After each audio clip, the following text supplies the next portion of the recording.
अस्सलाम वालेकुम, welcome to kitchen chef history. मैं हूँ फायज़ा मौज़म और आज मैं आपको अपने साथ लेके जा रही हूँ बहुत ही मज़ेदार दावत में, जहाँ का मेन्यू बहुत ही मज़ेदार था। मैंने कहा चलें, मैं तो एंजॉय कर रही हूँ, आप लोग को भी साथ अपने लेके चलूँ।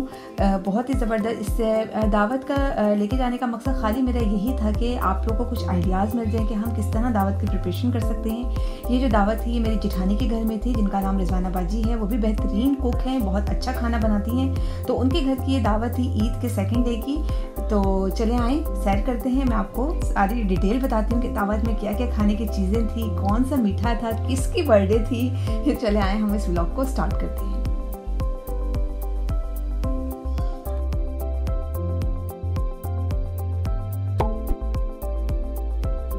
हाँ जी, तो बड़ी ईद की दावत थी रिजवाना बाजी के घर में, जिसकी जो सबसे मेन दावत का जो मेन डिश थी वो थी हलीम। हमने उनसे हलीम बनाने की फरमाइश की थी। वो बेहतरीन हलीम बनाती हैं, बहुत ही मज़ेदार होती है। तो हलीम अगर आप कहें एक्सपर्ट हैं तो वो रिजवाना बाजी ही हैं हमारे पूरे ख़ानदान में। वही बहुत अच्छी हलीम बनाती हैं। तो उनके हाथ की हलीम तो वही पाकिस्तान क्या, फ्रांस क्या, हर जगह ही बहुत मशहूर है।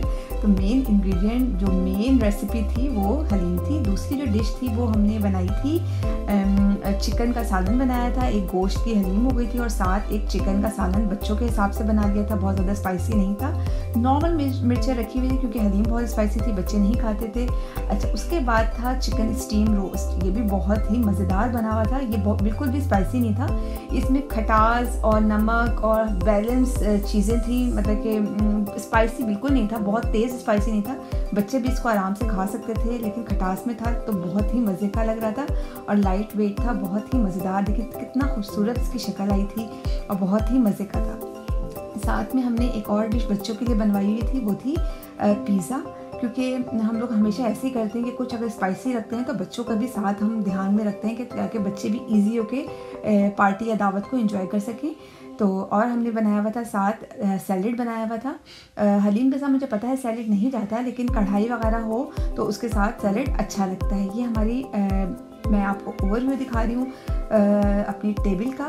एक डिश रह गई थी, वो मैं अभी आपको दोबारा दिखाती हूँ। वो बीच में आखिर में रखना भूल गए थे, तो रिजवाना बाजी ने मुझे कहा कि एक डिश तो रह गई है, तो वो थी गोश्त की कढ़ाई। वो एक्चुअली मेरे ससुर जो हैं वो चिकन वगैरह इतनी शौक से नहीं खाते, ना ही हलीम खाते, तो उनके लिए हमने बनाई हुई थी गोश्त की कढ़ाई थी। ये भी बहुत मज़े की बनी हुई थी, लेकिन ये एक्स्ट्रा स्पाइसी थी, नॉर्मल स्पाइसी नहीं थी क्योंकि वो बहुत तेज़ मिर्चें खाते हैं। तो ये एक डिश रह गई थी। ये मेरी हमारी जो थी दावत की टेबल थी। इससे आपको काफ़ी आइडिया मिल गया होगा कि आप लोग भी दावत में क्या क्या बना सकते हैं। मेरी जो दावत व्लॉग्स का मकसद यही होता है कि आप लोग को डिफरेंट आइडियाज़ मिल जाएं, डिफरेंट मेन्यूज़ मिल जाएं कि आप अगर किसी की शादी की दावत कर रहे हैं या ईद की दावत कर रहे हैं या कोई बर्थडे पार्टी है तो आप किस तरह का मेन्यू डिसाइड कर सकते हैं। तो ये थी हमारी ज़बरदस्त सी खानों की पिक्चर्स।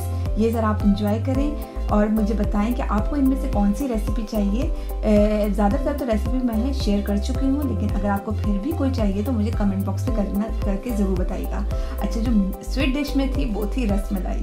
तो गर्मी का बहुत सीज़न था और ज़बरदस्त सी सॉफ्ट ठंडी रसमलाई, और कितना मज़ा आया था इसको एंजॉय। मुझे अभी भी वो दिन याद है कि बहुत मैंने एंजॉय किया था इस दावत को। तो ये देखिए कितनी सॉफ्ट बनी है। इसकी जो रेसिपी है इसका मैं जो लिंक है वो डिस्क्रिप्शन में डाल दूँगी।